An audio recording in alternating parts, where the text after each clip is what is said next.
So thank you for joining us. Thank you to everybody in this large room here in Geneva at the CBD events, preparing for the very important conference of the parties later in the year in Kunming.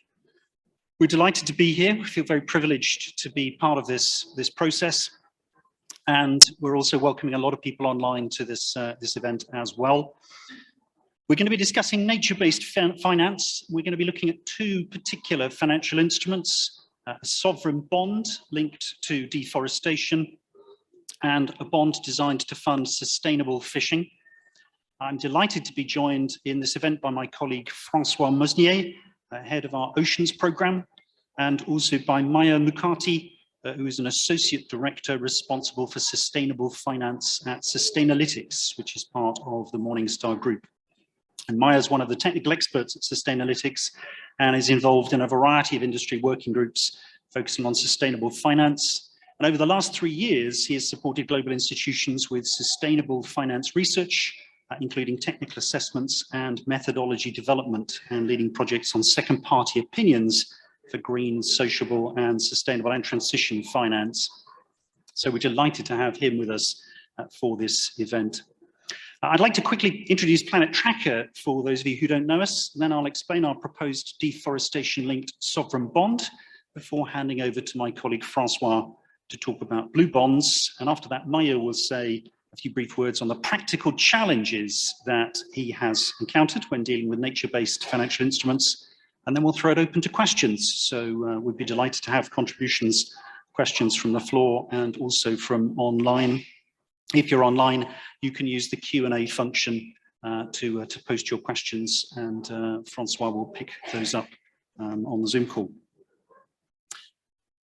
Great. So just quickly about Planet Tracker. We're a non-profit financial think tank. We're focused on persuading the financial markets to include nature and planetary boundaries into their investment thinking, to change their policies to support sustainable business operations, and to align their investment policies with the Sustainable Development Goals, and thereby facilitating better decisions.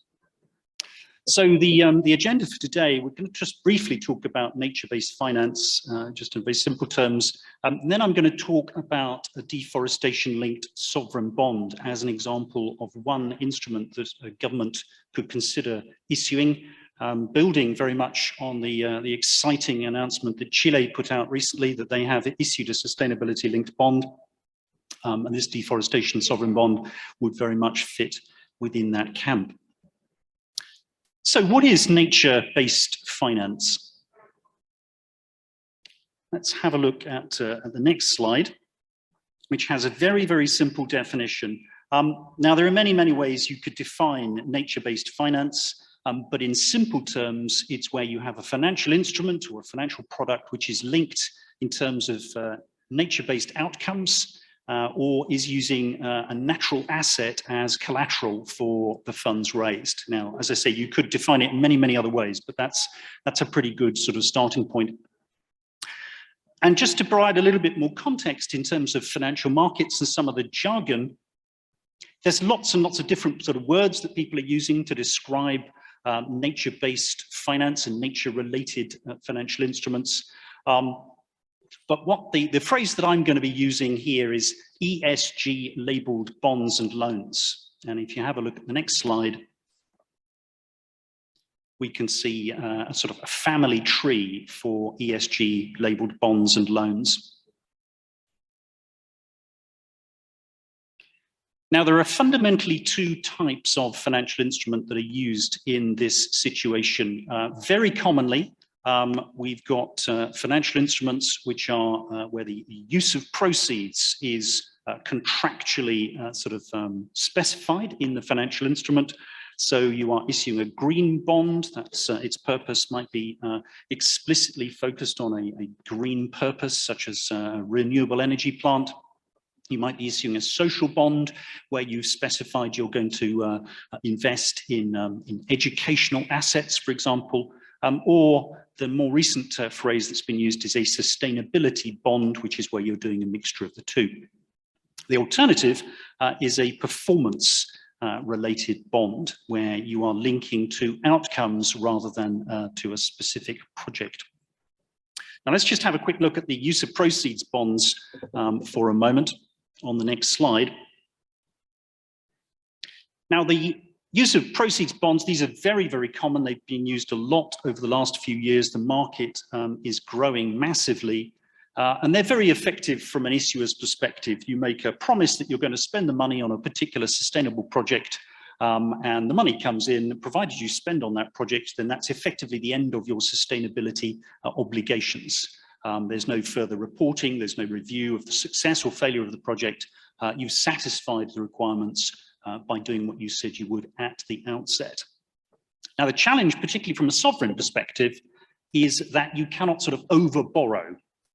So the project needs to be large enough to satisfy the needs of the capital market. One of the ironic things about investment, and it's a particular challenge in the development field, is that the developed market capital markets prefer very large investments to small ones, because the admin costs for small investment are much the same as a large one. If you invest in a large project, you can spread your admin costs over that. Your chance of making a good financial return, therefore, much higher. So financial markets don't like small projects. That means if you're a sovereign borrowing in the sovereign capital markets, and you've got a project which is sort of $100, $150 million, something of that size, it's going to be too small for a use of proceeds bond. So that's a bit of a problem.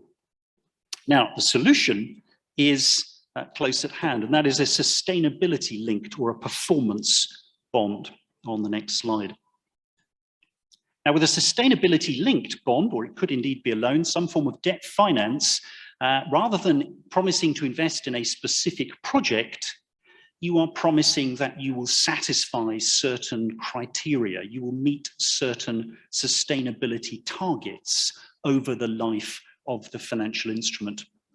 Now, this is really helpful because it means that you can invest the money in whatever you want. So you might invest some of it in specifically green or social projects, but the other part might just be invested in sort of, renewing roads or paying social workers or doing whatever it is that you want to do with your general sovereign financial sort of wallet. But you're promising to meet sustainability targets. So you will be promising that you are going to meet, for example, greenhouse gas emission targets. And the recent bond issued by Chile is an example of that. They've got part of the sort of ambition they've set out. Part of the target is to invest in renewable energy, and part of the target is to do with reducing greenhouse gases. And they've promised they will meet those targets by specific dates. And if they don't, then they will suffer a rise in interest costs. And that's the kicker in the tail with a sustainability-linked financial instrument, that if you fail to meet your targets, something negative happens in terms of interest.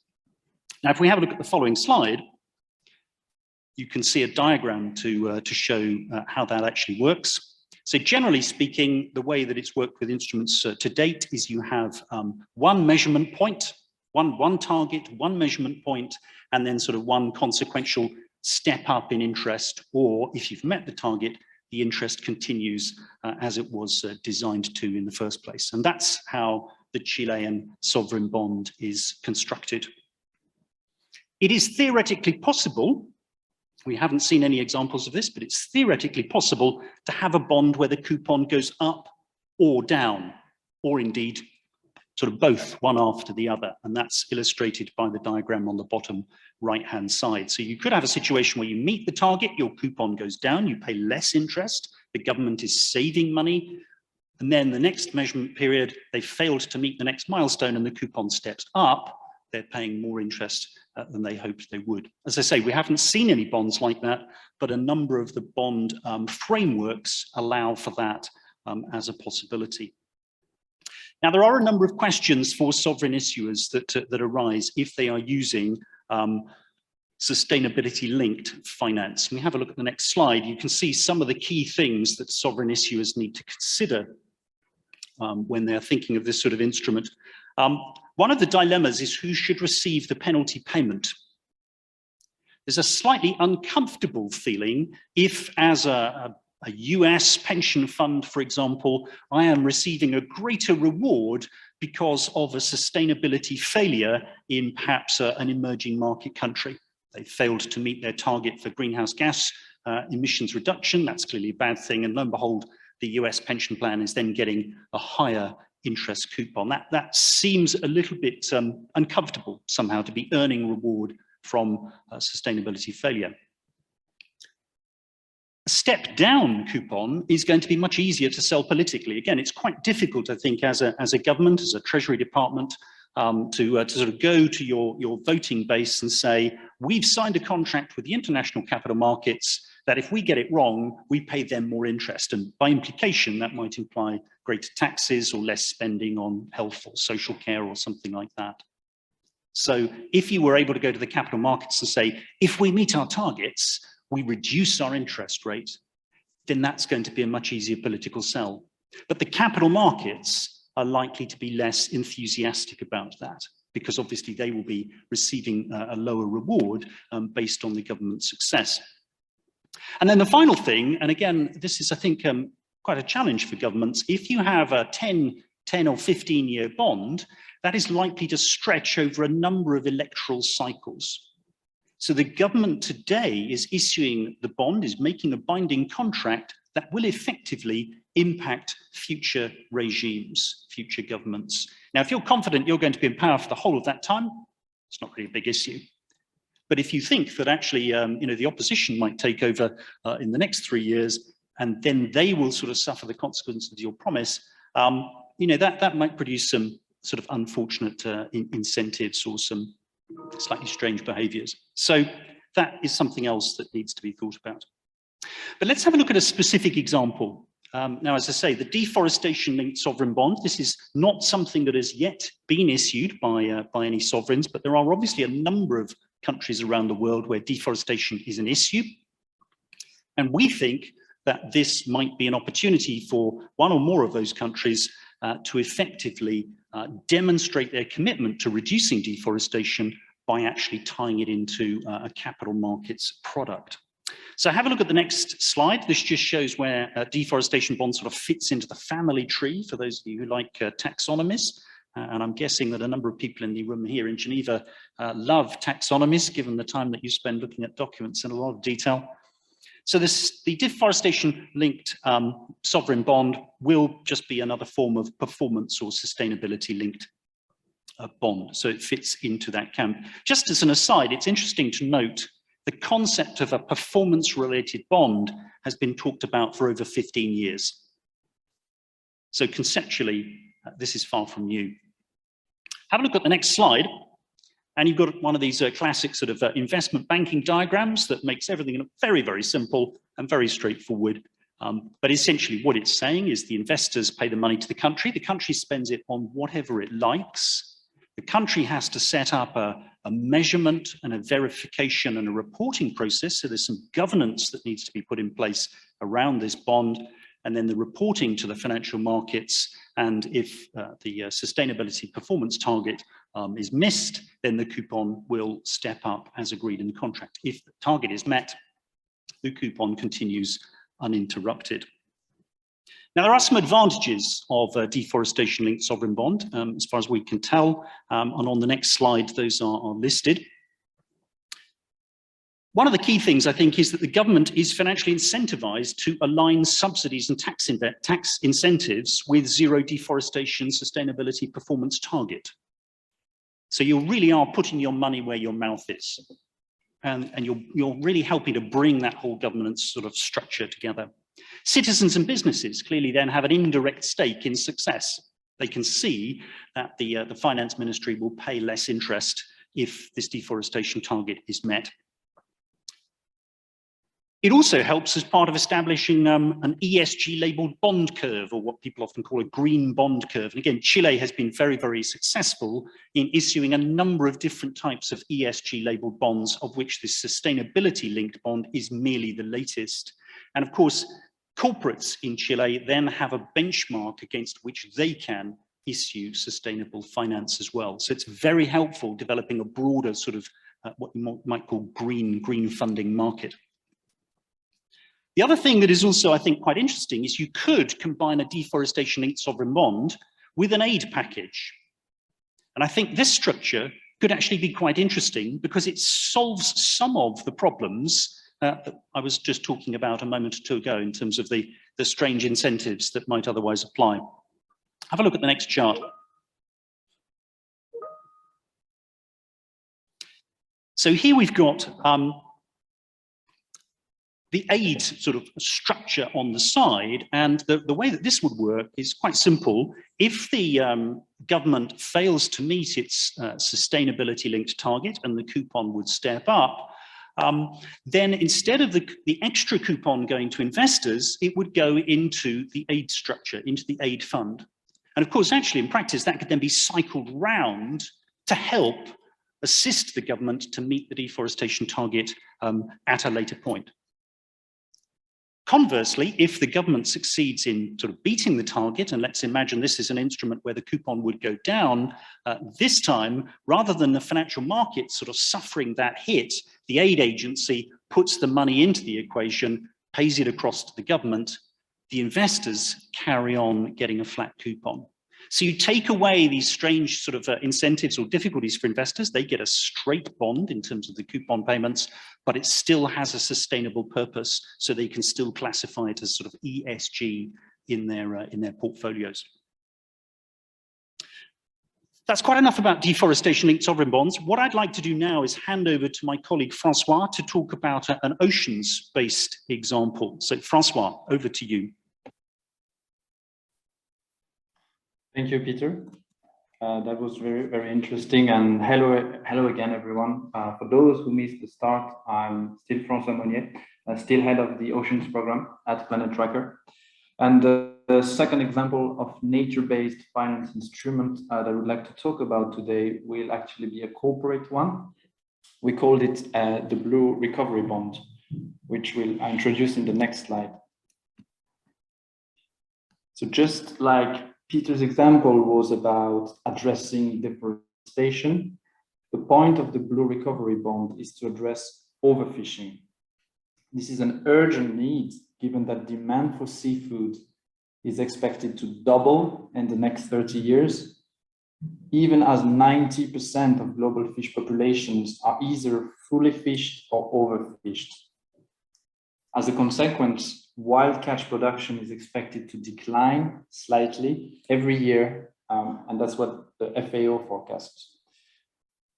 At the same time, the cost of fishing is rising, especially these days, given where fuel prices stand.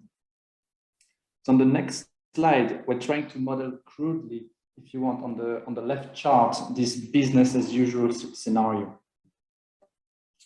Now, the good news is that under the right conditions, the health of the ocean and commercially fished stock can recover.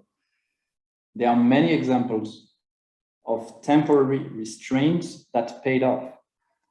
For instance, there was a rebound in fish populations during World War I and World War II, following, of course, a marked reduction in fishing. But we don't have to use such extreme examples. For instance, in South Africa's Tsitsikamma National Park, one of the oldest protected marine areas in the world, the density of commercially important fish is around 42 times higher than those in nearby fishing grounds. And just as a last example, the catch per unit effort in fish traps outside of marine protected areas in St. Lucia increased between 46 and 90% within just 5 years after the area was designated marine protected area. So it can happen really fast. So in a recovery scenario where fishing activity is reduced for a few years, the temporary period of restraint can trigger a recovery in fish populations, which results in higher catch levels and lower costs compared to business as usual scenario in outer years. That is the right chart here on the slide. The problem is that financial incentives for such a period of restraint don't exist yet. On the next slide, we'll show you what could be done to change that. So that is why effectively we proposed the Blue Recovery Bond. And this is how it would work. Fishing companies could accept a voluntary decrease in the quantity of fish caught for a set period of time. Of course, their EBIT and free cash flow would decrease, but the difference would be financed by investors, possibly via an intermediary, provided that fishing companies demonstrate that they are fishing at the agreed reduced capacity. Then later on, when there's sufficient evidence that stocks are recovering, companies can fish again at a higher level, but no more than the maximum sustainable yield of the stocks, and investors have ceased their payments. Fishing companies finally then repay investors some of the cash invested in the form of a coupon, which is computed as a function of the wild catch volumes until the bond's maturity. Of course, there is a risk. If fish populations are not deemed to be sustainable, well, investors have lost their money.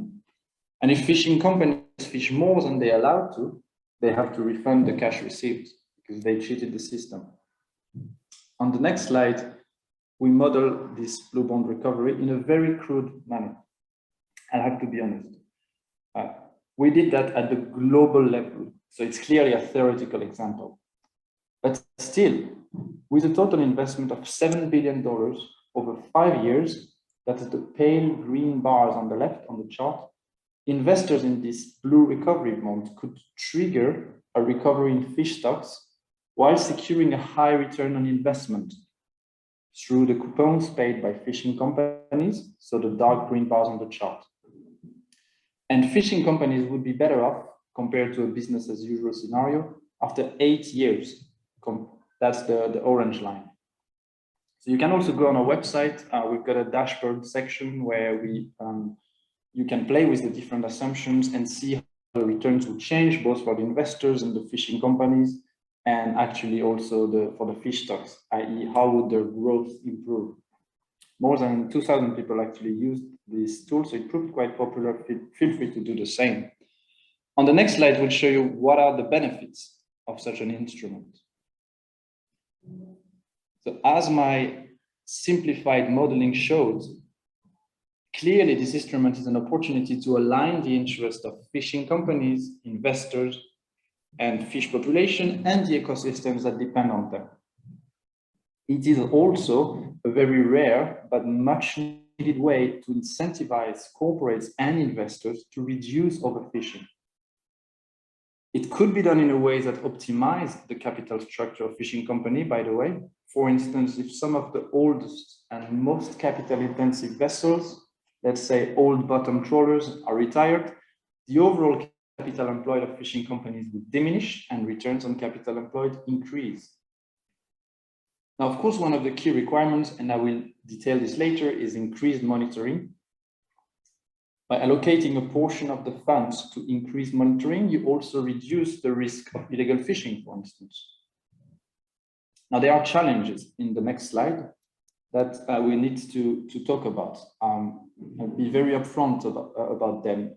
Probably the most important one is monitoring. Without adequate monitoring of the fishing activity taking place in the area chosen, this cannot work. For that, the necessary regulations must be in place, they need to be enforced, and adequate funding is needed, of course. Agreeing on regulations is also not the easiest thing. For instance, agreeing on the level of reduction in fishing activity will be challenging, especially if many stakeholders are involved. There might also be the need to find an intermediary to act as an issuer for the bond if many fishing companies are involved, which can increase overall complexity. And lastly, there can be unintended consequences that we've tried to think of in advance. For instance, while equity investors might support such a deal, existing bond investors might not. Reducing fishing output for a few years can also affect processing activity, as well as employment and food availability if you don't focus on the right species or the right area. That's why, for all these reasons, we're in the process of designing a robust framework to identify where and how such a structure could work. And we expect to identify actual fisheries or areas where this could work soon. Peter, back to you. Thanks very much indeed, Francois. That's a really fascinating example, and I think just shows how, when applied correctly, the capital markets could be really a true force for good if we can put the right instruments into their hands. So just in conclusion, before I hand over to Maya, nature-based financing is a growing but very promising area, we believe. And certainly we think that there are far more possibilities out there that have not yet really been exploited. And I hope the two examples that we've shown you here today provide food for thought. Now, obviously, policymakers need to get involved. Some of these instruments, clearly, we're suggesting would actually be issued by governments, in which case there's a very direct involvement of policymakers. But I think to encourage corporates to do this as well is also really important. And that often happens best when governments are providing at least tacit backing, preferably explicit backing, and really putting sort of funding and effort into creating a proper nature-based financial market in that particular locality. Transaction costs are an issue, but I think you'll find if you look at a lot of the analysis that's being done around the sort of ESG-labelled bond market, and I would recommend the Climate Bonds Initiative as an excellent source of information and reporting on what's actually going on in these markets. You'll see that the markets are growing very fast, and the interest cost that's being paid by the issuers is never higher and very often lower, sometimes by a marked amount. So although the transaction costs may be higher, there is actually a saving in terms of the overall issuance cost once you take the interest into account. The key thing really is sort of scalability. You do need big projects, and you do need to be able to replicate these instruments so that you're not producing something that's too tailored each time. Otherwise, you keep the costs high. So the more of these that you can do, the more that you can make them sort of standardized and replicable, then the better that will be for the issuer and also for investors.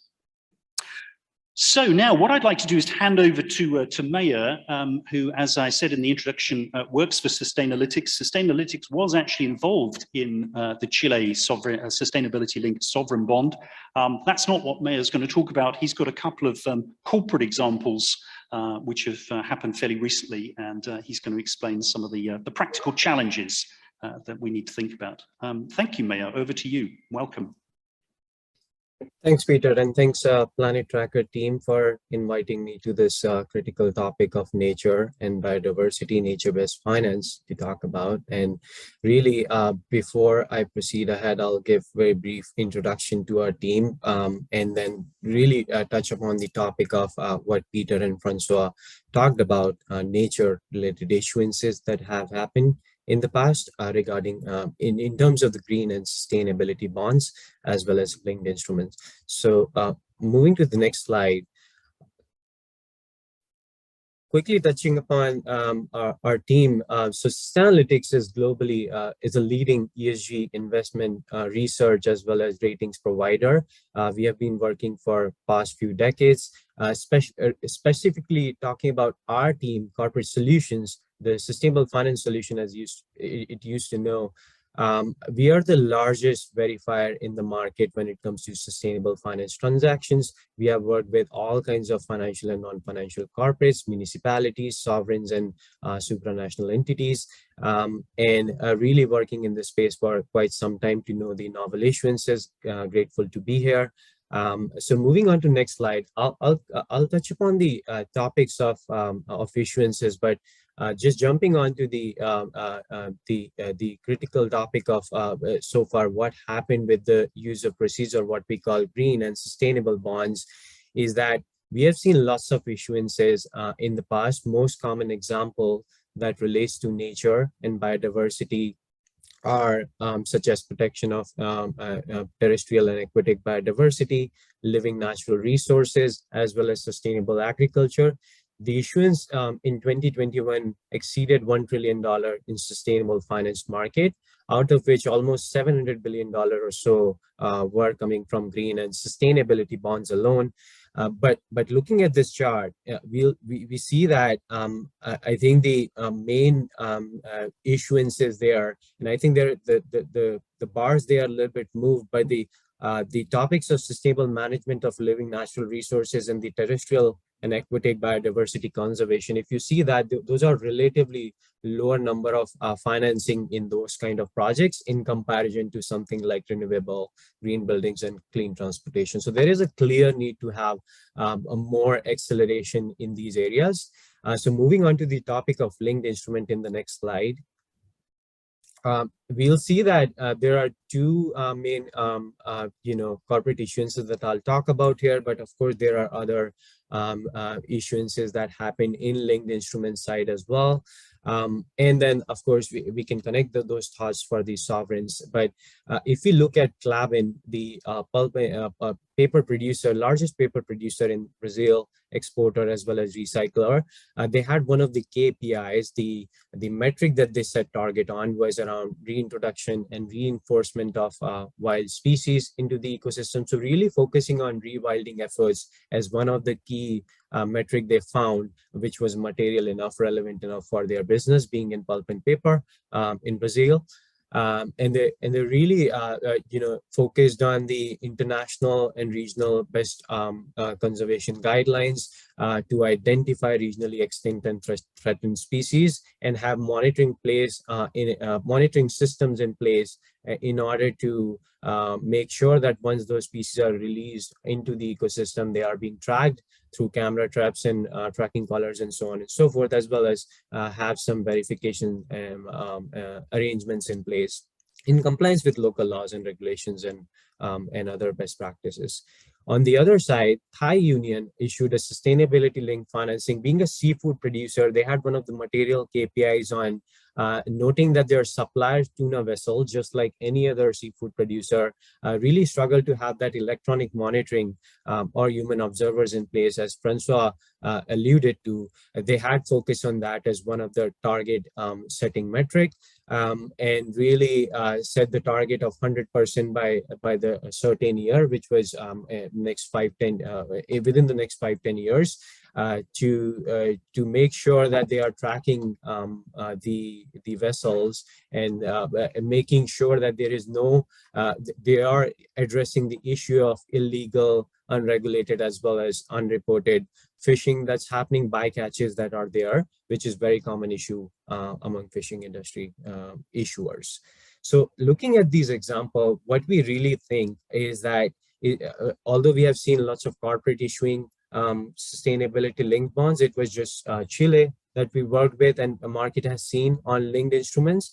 Chile focused on GHG emissions. We also expect that sovereigns have essential role to play when it comes to nature and biodiversity and setting targets on that. So really, from our experience, we think that sovereigns have been catalyzing this market for quite some time with their issuances, providing examples and best practices for local issuers. And if sovereigns will continue to issue linked instruments, they can also think in line with sustainable development goals of let's say 14 and 15, life below water and on land, to focus on nature related issuance, as Peter quite a bit explained on. And when Francois talked about the blue financing and really ocean conservation, that also is one of the critical metric that sovereigns can think of. But what our view is that they should definitely consider those with regards to their overall socioeconomic and environmental context of the country, and think about going beyond just GHG emission metric as well, because it's of course a very critical ecological or environmental issue of our time. So we really hope that many sovereign bodies can come forward and have issuances done in this regard. And I'll leave the conversation here with these topics, but definitely happy to interact further on questions. But over to you, Peter. Fantastic, Maya. That's really, really helpful. Great to have some practical examples, and really good also to see just a reminder of those two particular sustainable development goals. So we'd like to throw it open to questions. Those of you in the room here in Geneva, if you want to ask a question, please sort of wave a hand, grab the country symbol in front of you, even if you're just borrowing it temporarily for this side event. And then you can press the microphone and ask a question. I've got a couple of questions that have come in online as well, so maybe I'll start with the first one of those, which was actually relating to the deforestation-linked sovereign bond. And the question is, it's I guess around sort of definitions and the governance structure that would need to be in place. Says, how is the situation addressed whereby the deforestation intention is prospectively undermined by the FAO definition of deforestation, which allows for 90% felling of a given area so long as it is replanted, which, to be honest, is not the sort of a deforestation constraint that we would be looking for in the forests that we're concerned about. As the questioner says, nature loses out, but the bond is legitimate. Well, I think that's where investors have to be quite careful in reading the bond terms, and where the country needs to be sort of very open and honest with exactly what it's promising to do. And particularly, we would be keen to see countries promising zero deforestation rather than zero illegal deforestation, because I think throwing illegality or legality into the equation creates a number of loopholes. And we would want to see a very strong governance structure around that. So that's obviously going to be very, very important. And then a second question has also come in relating not specifically to deforestation-linked sovereign bonds, but perhaps to sustainability-linked bonds more generally. I didn't really sort of emphasize this point, but almost all of the bonds issued by corporates and the bond issued by Chile have used a 25 basis point penalty as their sort of their framework, 0.25 of a percentage point, which frankly often you look at it and you think, well, that really is pretty meaningless. That just is, you know, what's the point? Well, I think the point, there are several points. One is that 25 basis points is not a lot. I do think there's a potential for the step up to be higher, or indeed the step down to be higher. It should be proportionate to the coupon on the sort of underlying bond. So if you are a country that's able to borrow in the sort of 5, 6, 7% range, then 25 basis points is certainly in line with the corporate practice. If your borrowing costs are higher, then perhaps it would be appropriate to have a step up or step down that was commensurately higher. But I think the other point is, what you do not want to do is actually impose sort of any form of financial distress on the issuer, whether it be a corporate or whether it be a sovereign. The fact that they've sort of failed to meet their sustainability performance target, you don't want to then sort of double down and drive them into an even worse situation by imposing a real penalty that they would actually feel in financial terms. So the step up or the step down is actually much more indicative. It's a flag, it's a signal that would be very carefully monitored by the financial markets. There will be a lot of publicity around Chile's situation if they fail to meet their sustainability target, even if the economic consequences, frankly, are not very great. So I think it's that signal which is really, really important. And from a politician's perspective, you know, you do not want to be the environment minister, the treasury minister, when that failure actually happens on your watch. So I think there's quite a strong incentive to really make sure you meet those targets at the right time, even if financially it wouldn't really be a big penalty. Anybody in the room want to ask a question? Otherwise, Francois, I think, is fielding a couple of others online, but do feel free to wave a hand if you want to ask. In the meantime, Peter, some questions that I received were about other environmental targets. So the question read out as, are there other environmental targets than deforestation that sovereign issuers should be considering? I'm happy to give a very quick answer, but surely you can develop and expand. My short 30-second answer would be that any environmental target could be considered as long as it is easily measurable and trackable, as in where monitoring is in place. But maybe you have a different view, or Mayor as well. No, I think, Francois, I think you're absolutely right. You could use any target, but it needs to be significant from an environmental or social perspective. So it needs to actually be meaningful in genuinely improving things. And as you say, Francois, I think it's very important that it needs to be quantifiable, measurable, and there then needs to be a system in place to actually do that measurement. And that system needs to be credible and independent. So I think there's some very important sort of criteria or qualities about the measurement process, but really it could be a wide range of indicators that you were actually looking at. Maya, I don't know whether you want to add anything to that.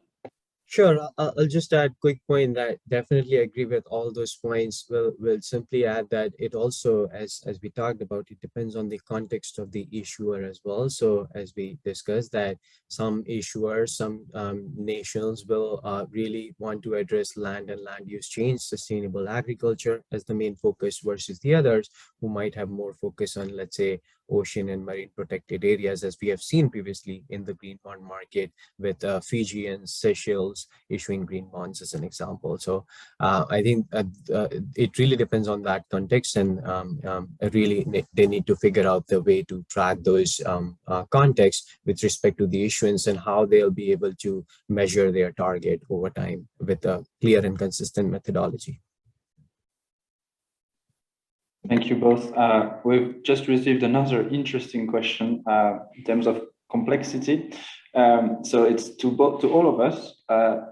What about coalition of countries issuing nature bonds to protect corridors or areas in several countries? Would that be feasible? And I don't know what you think, Peter, but because of the timing, I thought immediately of the Rhino bond that was issued and priced right now by the World Bank, if you want, with involvement from other banks like Credit Suisse, etc. And I followed this relatively closely. And at the beginning, it was about different areas. There were Kenya and South Africa, not the end product that was issued focused on South Africa. Presumably, and I don't have evidence for that, but the complexity of dealing with different geographies, different protected authority area, different legal structure made it even more complex.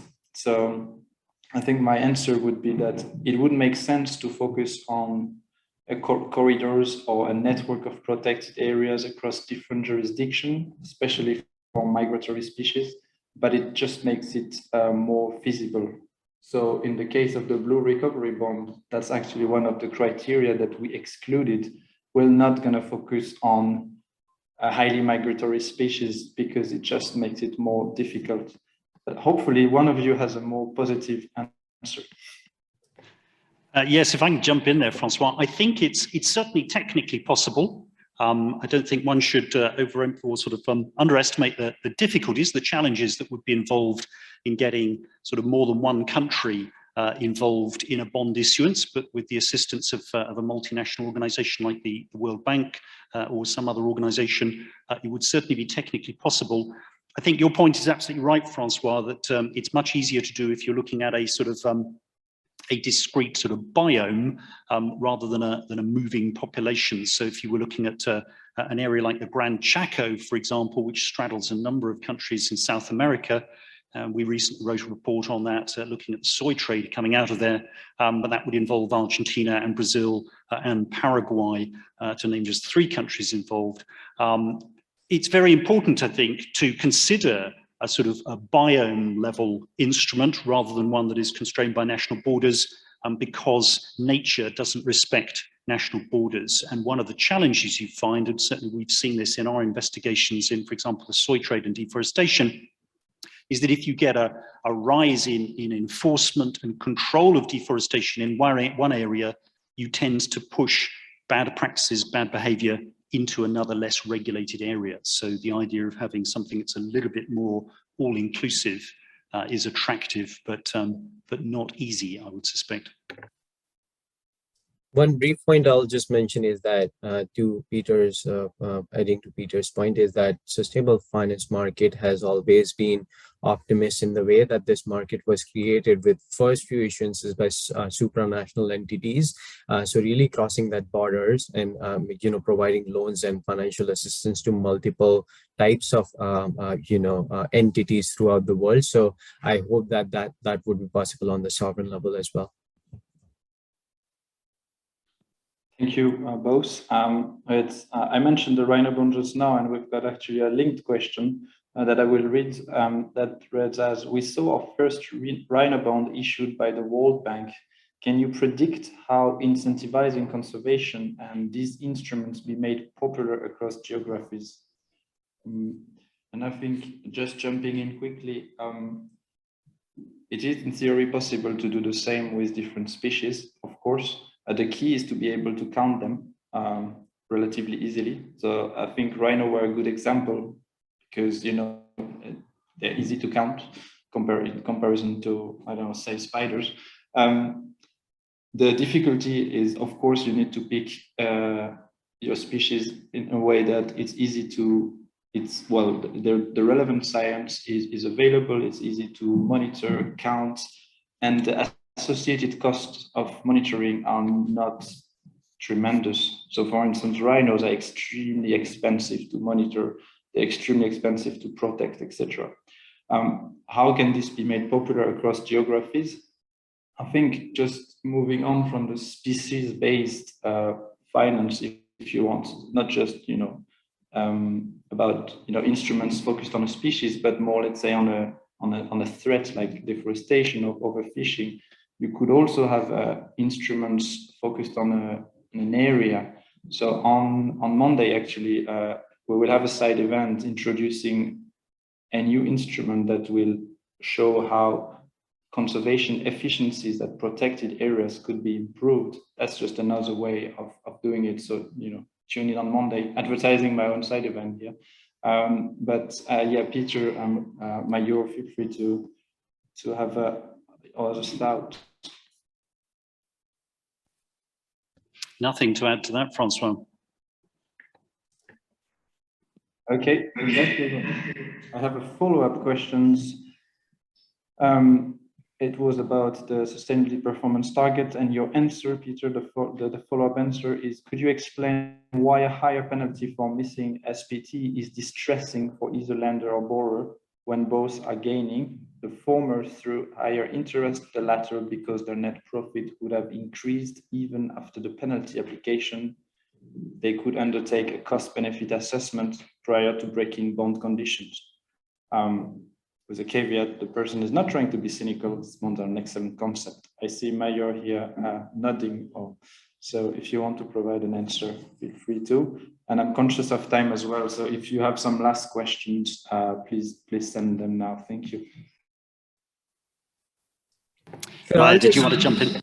Sure, I'll just give very high-level context of you know, thinking about this in a much more broader context than just the question itself. Is that this the sustainable finance market has seen a lot of issuances around step up, as Peter already alluded to, but not to know that there were linked loans, for example, by corporates that also went from step up and step down both as well, for many of those actually throughout the world. Recently in bonds, you'll see Bank of China recently issued a sustainability, what they call re-linked bond, which is with a step down. And then there is a Japanese REIT company who issued a sustainability linked note with a step down. So there are some possibilities there.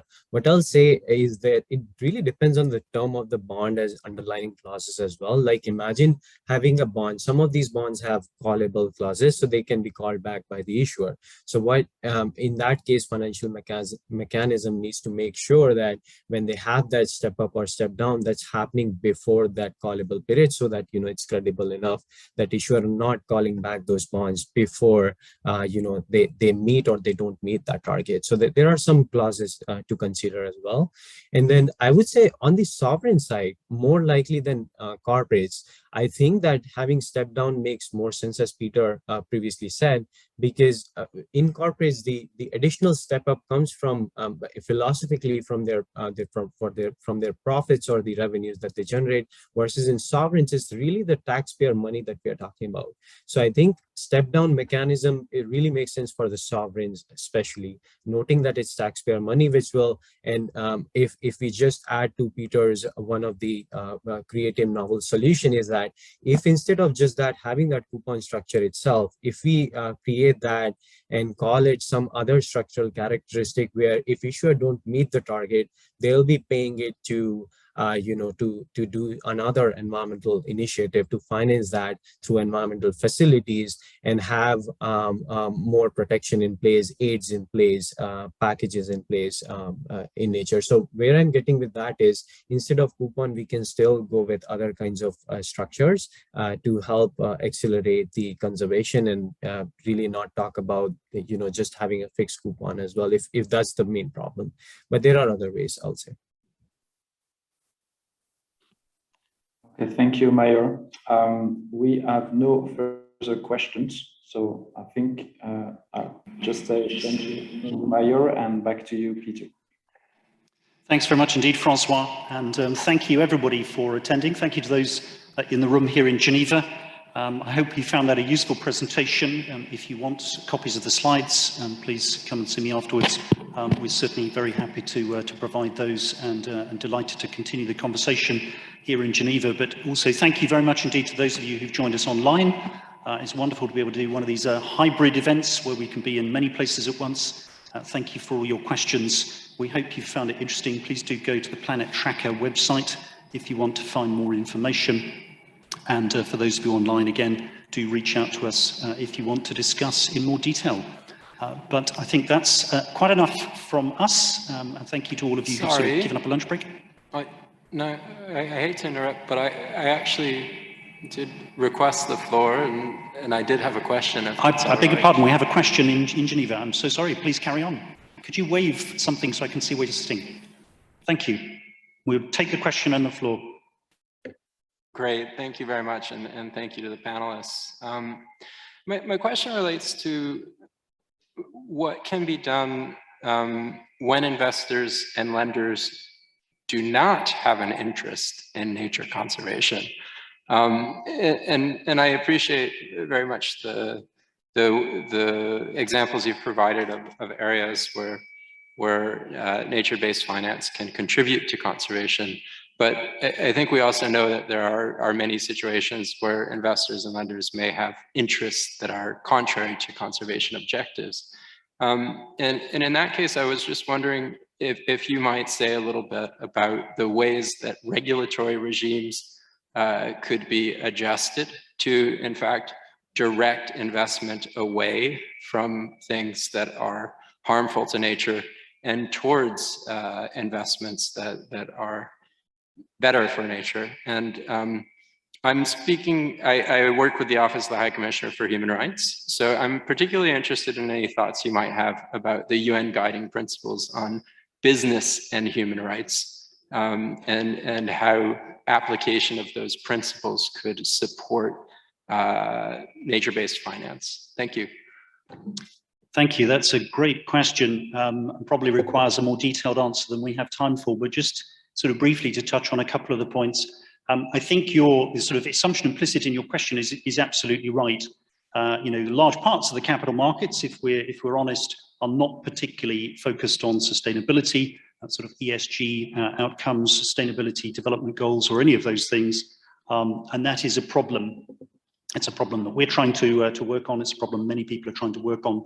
But my honest view is that regulation has to be a core component of that. And I think we probably need to move beyond regulation that requires disclosure, because we've had a lot of that over the last 20 years. We actually need to move towards regulation that is actually much more actively constraining what people invest money in, and sort of incentivizing them to direct the money towards more sustainable activities. That said, I think the optimistic view is that there is a lot of money now in the capital markets which is looking for a sort of sustainable home, a sustainable investment place to sit. And that includes investments which have sort of social goals, as well as those that have more simple sort of climate or environmental goals. So I think the optimistic view is that changes in society are driving changes in the capital markets in terms of capital allocation, and that will begin to have an effect. But I do agree with the point sort of implicit in your question. If we really want to see rapid change, regulation will need to be part of that. That's a fantastic question to end on. Thank you so much, everybody, for your participation. There's one more question in the room, but I think in the interest of time for the people online, I will stay behind here to answer questions, and we'll close the webinar for now. But thank you very much indeed for all your participation. It's been great to be part of this. Thank you. Thanks, everyone. Thank you.